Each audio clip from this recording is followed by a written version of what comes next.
That's high quality H2O. Marcus, how you feeling? I feel great. Blessed, sir. Blessed, sir. It's been a few minutes since your fight. How'd you feel? I felt grateful to get it done.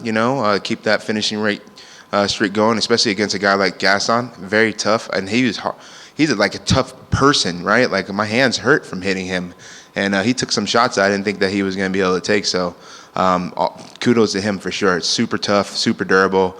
Super impressed by him. How do you feel about your overall performance? I felt good. Certain things that I still, always self-critiquing myself. There's certain things that I don't like how I pick. I like to get to fighting right away. I feel like it took me a good minute and 15 seconds to start fighting. I don't like that. I come to fight all 15 minutes, but again, it played in my favor, so we'll take it. And sometimes that's necessary. So I'm learning, constantly learning. So I'm happy to get some learns with wins. And how did it feel to like outstrike this like kickboxer that like you know who Gaston is, right? And you went out there and you honestly styled on him. Man, I'm happy you said it like that, because it was definitely still a tough fight. But yes, a lot of people, like, don't get me wrong, like I don't blame them, but a lot of folks wanted me to just go out there and grapple him, and my grappling's coming along a lot, and when I get ready to start showing it off, it'll be nice. But I am a striker, and I believe I could outstrike the best strikers in the world. I really believe that, but I'm not the guy that's out there, boasting about it, like, oh, no one's got anything on me, and I'm just the best. But I do believe it. I have a lot of faith in myself. We put a lot of work in. I have some great coaches that I work with, and I'm constantly evolving. So it was great to go out there and do exactly what I wanted to do: outstrike the striker. Was that the game plan going into the fight? Was to outstrike him, or was it kind of like see how the fight kind of went? It was to see how the fight went. If the opportunities to take him down presented themselves, take him down, turn it into an MMA fight, because it is MMA. This is not kickboxing or Muay Thai or Taekwondo. It's all of them, right? So we should never be going out there just to strike guys, even if we're a striker. So when we talked about it, it was like, Marcus, you can do them all. Be free in there, but he's a striker. Take him down, So, but in my mind, I was like, I think I'm going to knock this guy out, and I really felt that way. And it's not that I ever guarantee that I'm going to finish guys. It's not like I'm like, every guy's getting finished and no one can take it. But in my mind, I'm like, I'm going to spend every moment and every fiber of my being trying to get these guys out of there. And that's kind of how my thought process is. 3 fights in the UFC, 3 finishes. Like, you're on a lot of people's radars now. I mean, how does that feel? Because I think the broadcast said it, and people who've been watching, like last year you were in LFA, and now you're 3 fights, 3 finishes in the UFC, looking good. Yeah, I'm blessed and I'm super thankful for it. And I love that that's a story. But more so than that, like I always say, like the more important things in life are what I'm more proud of: the father I am, the husband I am, the brother, cousins. Like those are the things that I've been so focused on. The devout follower I am of Jesus Christ. Like my spirit, like all that stuff is like all that's converting into my fighting so much more than, and I don't think people realize it, but I feel like that's that's what's getting me here. My mind is so focused on those things that when it comes to training, I can't help but be in the same type of frequency. With that being said, you've said numerous times you live a pretty low lifestyle where it's like you don't go out and like flaunt so much. But how has this last year's changed your life with the performance bonuses? I know you say you paid off some credit cards, but like how has it really changed your life? That's about it. Just paid off some debts, got my kids some shoes that we never got my first pair of Jordans, just a couple things, but nothing crazy, just because, again, my focuses are to give back. My focuses are to build something that supersedes me as a fighter, me as, this big face and all these things. So for me, it hasn't changed much in my life, just because my focus aren't to be too crazy out there boasting. I want to show that humility goes a long way, and I don't think that's something that people are, especially in this with industry. Humility is not something that everyone's about. So I want to push that. That's something that I feel is very strong in my calling. So I feel like that kind of edges into my life. I have a good time with my kids and my family. I don't need to be doing too much else. Obviously, Mario hasn't fought yet, but how does it feel to share a card with Mario? super blessed, right? And me and him worked hard through this whole camp, pushed each other all camp long. All of our strength and conditioning trainings were together, like so much that we did together. And I am super excited to watch him go out and do the same thing. And I'm just proud of the work that we put in. That's what we talked about too. No stone was left unturned, right? We can go out here and be free every time as long as we do that. As long as we put all of our heart, all of our soul into the people around us and pour ourselves into them as they pour into us, we can go out here for this 15 minutes and be free. And finally, for me, when would you like to return? And your next fight's got to be in front of a crowd, right? Got to be in front of a crowd, right? Like, I don't see how it can't, you know. I thought this one should. This is going to be a banger. I knew it was going to be a banger, Gaston. I am telling you, I have so much respect for you guys. I don't just say. A lot of people say things. I don't just say things to say them. I respect these guys. These guys put a lot in their whole life in this. So, yes, we're going to need a crowd. I'm thinking probably April, sometime in April is when we'll return. We'll see how everything lays out, make sure we get back, make sure we're healthy, spend the time with my family that I keep telling them I'm gonna do. We hang out and we spend so much time together regularly, so I'd be like, oh, we're good, but like they're getting older. I need to take them some places and make some memories. It can't just be, hey, we just have fun together, you know? So we're gonna do that first. Thank you. Like Alex just said, next one has to be in front of a crowd. You're 3 for 3 in the UFC and 5 in a row in general. Is that next one has to be against a ranked opponent for you, or is it just whatever the UFC gives you? Man, you're kind of trying to move me fast over here, huh? It's not that I'm against it, no, but I don't think I'm ready for that yet, to be honest. You know, I'm a man of his word, and I think I have to do my work, right? I'm not trying to skip over anybody. There's a lot of killers in this division, a lot of undefeated guys that you see out here that deserve that over me, you know, and I'm here to do my work. I said it before I got in the UFC, and I'll say it now. Like, I'm willing to do the work that it takes to get up to that, and I believe that I will. I believe that I will achieve that goal, but in due time, right? God's timing. And so I get back to work, make sure that I'm ready and able to do that, because I do respect these guys and believe they've worked their butts off to get to where they are. And when I get there, I want to stay there. That's a great mindset to have. I mean, we see some guys that kind of just demand for a higher ranked guy next at whatever fight they're in. So how do you approach the fight game with that mindset, knowing how, like, hey, I have these holes I got to fix before I go into this fight? Yeah, that exactly, right? Like, I think people are in too much of a rush for no reason, right? What are you rushing for? Right? I'm not rushing anything. I'm excited for the challenge ahead of me with all of these guys, but I have work to do, and these guys have work to do, and I'm willing to chip away at it. Everybody wants to get up there, but it's like, it's not about just getting there. It's about staying there, right? Like, what happens? So what if I get there and then I can't stay there, and then it's all said and done, and now I'm back at square one, and what's for what? Right, for my 15 minutes of fame? No, I want to build something that supersedes Marcus the fighter, right? And the way you do that is by building an empire step by step, not trying to jump to the 10th floor, you know, just because we got some good turnouts, you know? Yeah, for sure. And obviously you're sharing the card with Mario Bautista, like we just mentioned, but another fellow MMA lab fighter will be defending his title in March, Sean O'Malley. So how do you see that fight going with Cheeto in the rematch? Yeah, I always got to go with my teammates. You know, I love my teammates. You know, Cheeto is a beast. You know, I have a lot of respect for Cheeto and his game and his credentials, right? So don't beat me up, Cheeto. But yeah, I got Suge. You know, I got Suge getting that W. I think that he has the tool set to get that finish and to get Cheeto out of there. So I do believe Suge is going to get that done in March.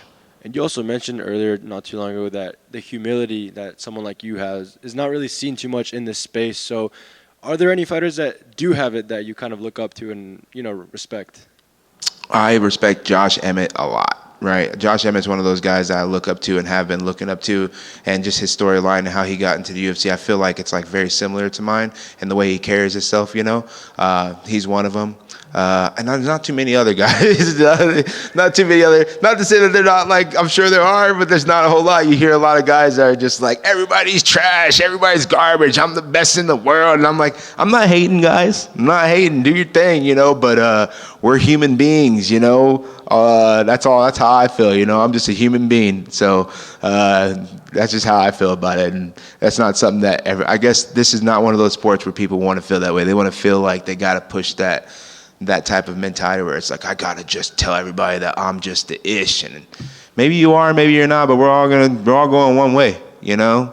So, and this is only gonna last however it lasts. And my story isn't. I don't want people to be like, oh yeah, that guy was just extra. What are your thoughts on Josh's knockout last month? I was trying to get one of those. I'm not gonna lie. Like that thing was nasty. I didn't want him to convulse and all that extra stuff too. Like I pray for the guys that I fight, But man, that thing was, man. That's the closest you can get to killing somebody without killing somebody, And I saw there when you were leaving the cage, you shared a cool little moment with your wife. How was that like? Yeah, it was great. It was beautiful because I didn't think she was going to be able to get into the Apex today. So it's beautiful, And again, it's just not that she didn't believe in me, but, it's hard being a fighter's wife when he's broke and working 60 hours a week and training 30 hours a week and and he's barely paying the mortgage and, it's hard. So for a long time, it was like, how are you going to keep doing this? And for her to be able to be here as I am able to achieve what I'm achieving, it means a lot. And the fact that we were able to stick through it, because, she could have just left me, been like, you know what, get up out of here, boy. I ain't doing this with you. She's a teacher. She's like, I work a regular job. You can work a regular job too, And so it's a blessing. It's a blessing to be able to share that moment with her. It's a blessing for my kids to be able to see that my words are not the best right now, but we were diligent through this whole process and stayed together, stayed strong, because it's not easy. You forget about those 10 years behind the scenes where everything wasn't working out, when you weren't getting 3 finishes in the UFC and bonuses and all this extra stuff wasn't working out and you're barely making ends meet, but you got to still show love, humility, like all that stuff plays into who the person I am, and I wouldn't change it for anything. That's awesome. I'm glad you guys got to share that moment. And last one, what were those pair of Jordans that you got? The Thunders. I got the 4s. Yeah, the Jordan 4. My son was like, yeah, those are the ones, Dad, And I got him some Supreme. What did I get him? Some Supreme Forces. I got my daughter some Supreme Forces too. So that they got their first best pair of shoes when I got my first best pair of shoes. So that's pretty cool too, because I don't really do that type of stuff. I'll get me some Vans, some Edneys, I'm gonna skate them. So those are what I got, but they're dope. The yellow and black ones, the Bumblebees, I do like them. They're at the hotel right now, so. Bonuses will turn you into a sneakerhead, huh? Yeah, maybe. Maybe one more pair. No, you're talking me into something now, aren't you? No. Congratulations. Thank you so much. Marcus, it seems like every time I come here, you're fighting. This is 3 times in a row I've been here, and you're on the card. So I'm on Team McGhee now. Congrats on the win, bro. But, based on your last 2 fights and your personality that you've shown us back here many times, I'll start to think we need to call you like the gentleman or friendly or something. Anything but the Maniac. But we saw the Maniac tonight in there. What brought out the Maniac this time? Yeah, I honestly say it all the time. Like, I believe that since I do hold myself to the standard that I hold myself outside of the cage, and the way I appreciate and respect everything that I'm doing, when it comes to stepping in that cage, I'm willing to let it go in there, right? That's the time I'm not going to be nice. Like, I feel for my opponents. I feel for everybody in there. But that is my 15 minutes to be as violent as I can be, right? And that's where the Maniac kind of pops out, right? Because you can't take that out into the rest of it. I can't raise my daughters like that, raise my son like that. I can't build community like that and give back to people and show people how to treat people like that. That's not what it is. But I can absolutely do that outside of the cage, So I hold myself to that standard outside of the cage. But when that door closes inside of the cage and I look across at my opponent, it's me and him. Was there anything about the stylistic matchup or anything leading up to the fight that made you want to be more aggressive, or is it just, do you attribute that to maybe like 3rd time in here, you've done really well each time, just building confidence, better, kind of mental preparation? No, I really feel like I do a good job of flipping that switch, and my teammates will say that too. I'll be in the back praising Jesus, listening to my music, praising the Lord, and then it's like, all right, we got 15 minutes, and that flip switches. I gotta flip it on, and I think again that comes with how I live my life, and I do what I'm supposed to do. I'm not every day. I fall short constantly, but I do my best day in and day out to be the best man that I can be. And I feel confident in the fact that when I do go out there and let my Maniac hang out and my dreads start wiggling, it's the time for me to do so. It's the one time in the whole year where I get to be that guy. So I embody him.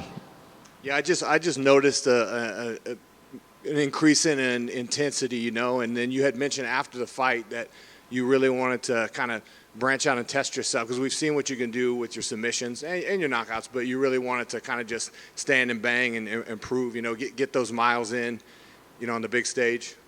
Yeah, well, I feel like we keep calling it the test, right? Like, we do all this homework, we do all this work. We're in the gym, I'm doing all this strength and conditioning. We're working so hard constantly. Now it's time to take the test. I want to go out there and take the test and do my best on the test, right? And challenge myself for the test. I always ask, I always say, give me the strength to endure a hard life, not an easy life, right? I'm not asking for easy things. I'm not asking for things to be given to me, but I do want the strength and the durability to be able to deal with it when it comes, And I think you get those things by going through them, right? You got to go through the fire, and the fire will build you. And I feel like that's what I'm working on right now, is just building myself through the fire. Awesome fight. We look forward to the next one, man. Thank you so much. I appreciate it. Quick one for me. You mentioned the wife being a teacher.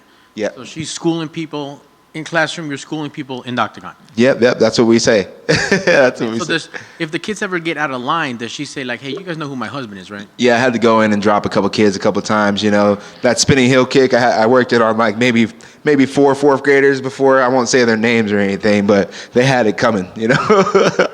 No, but seriously, it is funny because I have went in and like read books to some of her kids and stuff like that. I try to go in, and it's cool that she asks me to do so, but it's something that I really appreciate because, again, my dad's in my life now. My dad was in prison for most of my life, though. So being able to go and be a role model for kids and give them someone who's strong still, but also who's loving and humble and caring and nurturing, trying to give them that, like, it's really cool for me, and I appreciate being able to do that for them. So whenever she has me come in, I'm like, yeah, I'll read whatever you want me to read for them. That's cool.